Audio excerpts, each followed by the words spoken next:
ছেলে কি বলবো রে, দিন রাত মোবাইল টিপছে, কিছু বলতে যাও অমনে সামনে দাঁত খিচিয়ে ছুটতে আসবে। বাবা, অতগুলো বাড়ি ঘুরে ঘুরে আসলাম, কিছুটা হলেও মানুষ বুঝেছে বল। এই এই এই দেখ, কাকিমারা গল্প করছে আর বালতি থেকে জল পড়ছে।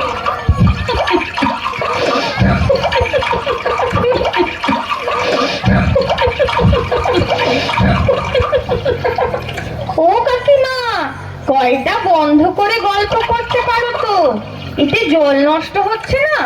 তোমরা কি জানো না কত মানুষ জলের অভাবে মারা যাচ্ছে?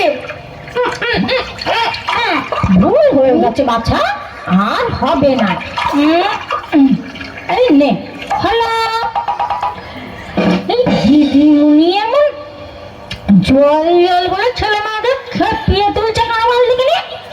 তুই পড়াতে এসেছিস নাকি? তুই বল, আমি ঠিক বলছি না?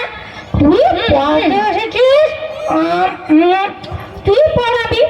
কোথায় জল নষ্ট হলো, কে গাছ লাগালো, কে গাছ কাটলো, তাকে তোর কি তুই বল।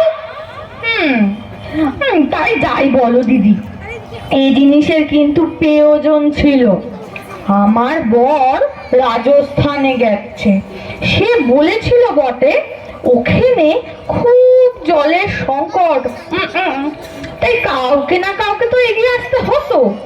তো দিদিমণি নয় এগিয়েছে, তোর এত জ্বলছে কেন রে?